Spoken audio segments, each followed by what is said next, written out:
थी खास उसकी शख्सियत, फिर भी वो आम था। मशहूर होकर आदमी सादगी का गुलाम था। उसको पढ़ा तो सर हमारे हो गए ऊंचे, उसको पढ़ा तो सर हो गए हमारे ऊंचे। आकाश में लिखा हुआ वो एक पयाम था। सपना टीपू सुल्तान का करके दिखाया सच, इतिहास ने भारत को बख्शा वो इनाम था।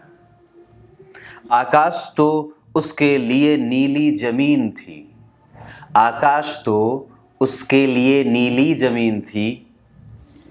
मिसाइलों के पेड़ बोना उसका काम था।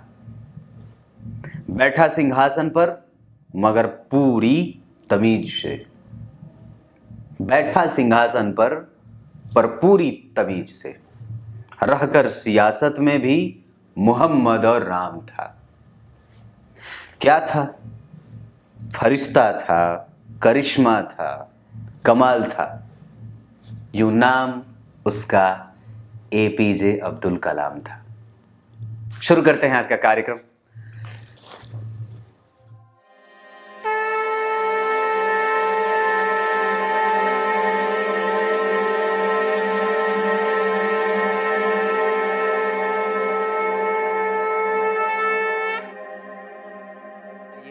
अब आपको संस्कारों की कड़ी में आज जिस संस्कार को लेकर के उपस्थित हुआ हूं उसका नाम है समावर्तन संस्कार, जिसे वेद स्नान कहा जाता है।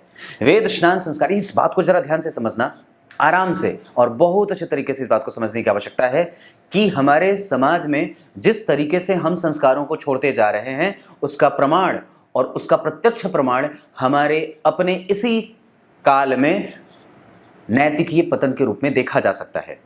निसंदेह हमारे संस्कारों में से सबसे ज्यादा जिस चीज की कमजोरी देखी गई है उसमें सिर्फ एकमात्र संस्कार बच के रहा गया है और जिसका नाम विवाह है। विवाह में बड़ी आसक्ति है लोगों की और विवाह करने से पहले के जितने भी संस्कार क्रमशः बनाए गए हैं वो सभी के सभी प्रायः लुप्त से हो गए हैं। पर उसके बाद आप जरा विचार करके सोचना और इस पे गौर करना कि विवाह संस्कार तो व्यक्ति कर लेता है पर आजकल के युग में, इस समय में किसी की अंत्येष्टि संस्कार भी समुचित तरीके से नहीं करी जाती है। यह हमारे मानवता का क्रूरतम रूप भी हो सकता है। वस्तुतः आप जरा गौर करें तो मैं आपको आज जिस संस्कार से आपका परिचय कराने वाला हूं इसका नाम है समावर्तन संस्कार, जिसे वेद स्नान संस्कार भी कहा जाता है।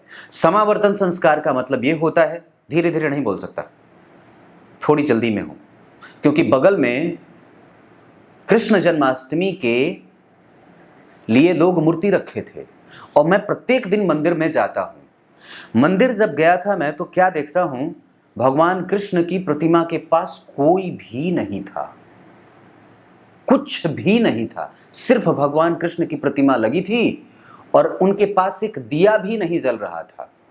पता नहीं सारे लोग जो मूर्ति रखे थे वो कहां थे। पर आज उसी का जुलूस निकला है। अभद्रता की हद और गाने बजाने तो आप देख ही रहे हो। इस वजह से मैं सोच रहा हूं कि वो जुलूस मेरे घर से निकले तब तक ये कार्यक्रम बना करके, नहीं तो फिर समय का नुकसान होगा।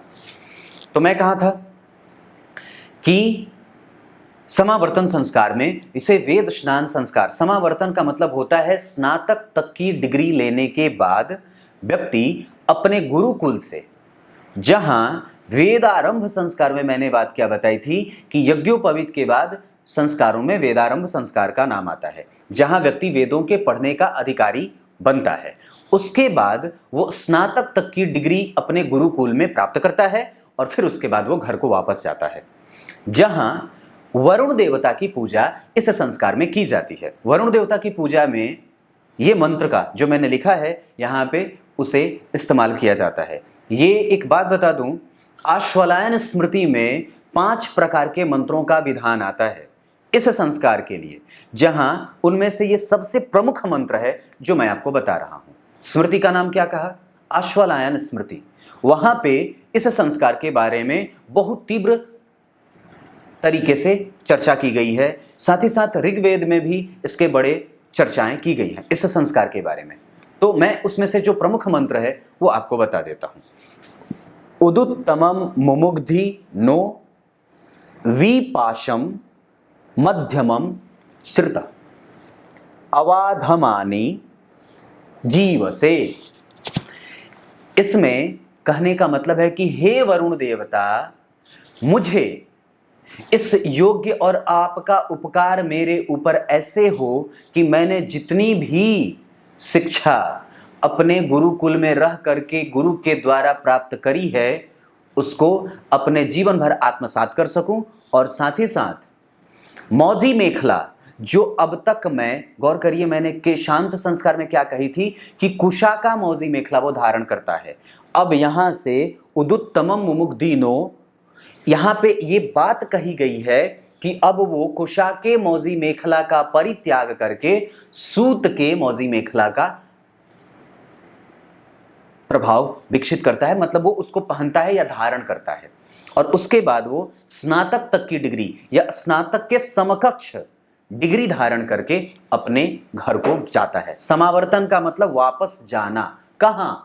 घर पे। वेद स्नान का मतलब होता है जब बच्चा स्नातक तक की डिग्री धारण कर लेता है तब वो अपने गुरु जी के यहाँ से अपने घर जाता है, जहाँ विधिवत वहाँ वरुण देवता की पूजा करी जाती है और उसको 8 कलश स्थापित करे जाते हैं। 8 कलश में शुद्ध गंगाजल भरे जाते हैं और उससे उसको वेद मंत्रों से स्नान कराया जाता है, और उसके बाद उसके बाल और दाढ़ी को उतार दिया जाता है और उसको शुद्ध कर दिया जाता है। मतलब एक तरीके से अब वो वहाँ से स्नातक की डिग्री अर्जित करेगा। 16वें साल के बाद वो जितनी दिन भी वो पढ़ता है, वेद अध्ययन करता है, उसके बाद अपने गुरु की दीक्षा, उसको गुरु दक्षिणा देता है। गुरु दक्षिणा लेने और देने के बाद वो अपने घर पे आता है, और अब यहाँ से वो क्या करेगा? गृहस्थ जीवन में प्रवेश करेगा ऐसे संस्कार के बाद। तो अगला संस्कार क्या होगा? विवाह संस्कार होगा। बन के रहिएगा, कहीं नहीं जाना है, अभी और भी कुछ बातें इसमें बताने के लिए बाकी है। वेद स्नान में बताई क्या जाती हैं चीजें। यहाँ पे जब वो अपने घर को जाने वाला होता है तो उसके गुरुजनों के द्वारा 2-4 मोटी मोटी बातें बताई जाती हैं, जो प्रमुखतया 2-4 ही मैं भी बता देता हूँ। वो क्या है? धर्म में, दान में, सेवा में और किसी भी तरीके से धर्म का अनादर में। 3 में विश्वास जरूर करना, पर 4थे में विश्वास ना करना। किसी भी तरीके से धर्म का अनादर ना हो और किसी भी तरीके से अपने धर्म का कभी भी गलत तरीके से इस्तेमाल ना करना और कभी भी आलस्य और प्रमाद ना करना। किसमें? धर्म के रक्षा में, धर्म के उच्चस्तता की स्थिति को प्राप्त करवाने में, अपने धर्म को लेकर के हमेशा ही बेहतरीन तरीके से उपस्थित करने का प्रभाव विकसित करना, और साथ ही साथ जो बातें धर्म में नहीं कही गई हैं करने को वो कभी न करना। वर्ण संकरता का दोष समाज में न लगे इसका प्रभाव बनाए रखना। मतलब जो चीजें स्मृतियों में, ग्रंथों में, वेदों में, पुराणों में, उपनिषदों में कही गई हैं उसका जीवन में आह्वान करना। ब्राह्मण चाहे श्रेष्ठ हो चाहे कमजोर, हमेशा उसका आदर करना। जहां कहीं भी किसी से शिक्षा लेने की बात हो सहर्ष स्वीकार कर लेना। जब कभी भी दान देने की बात हो तो लज्जा से युक्त होकर के दान देना। जब कभी भी किसी को देने की बात हो तो शर्म और हया से देना, उसमें गर्व ना करना, उसमें घमंड ना करना। और जब कभी भी लेने की बात हो तो हमेशा ही बाहें फैला करके सिर्फ ज्ञान ही लेना, बाकी कुछ भी ना लेना। हाँ, ये सारी चीजें वेदों के सार के रूप में एक गुरु के द्वारा अपने शिष्य को इस समय दी जाती हैं, क्योंकि वो पढ़ चुका है। बस उसको वो चीज याद दिलाई जाती है कि कहीं ऐसा नहीं है कि गुरुकुल में रहने के बाद जब तुम वापस अपने घर पे जाओ तो ये चीजें भूल जाओ। जो चीजें निंदनीय हैं, जो चीजों का करने का वेद में मना किया गया है वो नहीं करना है, चाहे कुछ भी हो जाए। जो चीजें अनिंदनीय हैं, जो अनिंद है, वही करना है। आनंद का मतलब क्या है? जिसको करने को वेद कहते हैं हाँ ये कर लो, कि क्या कर लो? धर्म, पूजा पाठ, दान, तप, यज्ञ, होम, ये सब करने के लिए वेद प्रभाव विकसित करवाते हैं कि नहीं ये तुम कर सकते हो। लेकिन मना क्या किया गया है? अधर्म का पालन करना, दान न देने से अपने आप को बचाना, दान देने से अपने आप को बचाना, किसी की निंदा और ये तमाम तरीके की चीज़ें जो आप लोग जानते हो उसको बताने की कोई आवश्यकता नहीं है। लेकिन वास्तव में ये सारी बातें वेद स्नान संस्कार समावर्तन संस्कार में बताई गई हैं। मैंने ये मंत्र आपके सामने पढ़ के बताया आपको। इसके बाद व्यक्ति गृहस्थ जीवन में स्वीकार करेगा अपने जीवन को। तो अगला जो संस्कार होगा, जो आजकल सिर्फ वही जीवित रहा है, बाकी तो कोई संस्कार जीवित रहे नहीं, पर इतनी बात जरूर है कि आपको इस बात का गर्व होना चाहिए, इस बात का फक्र होना चाहिए कि कम से कम आपके ऋषि मुनियों ने जो संस्कार का विधान बनाया है वो कितने प्रामाणिक और कितने वैज्ञानिक हैं।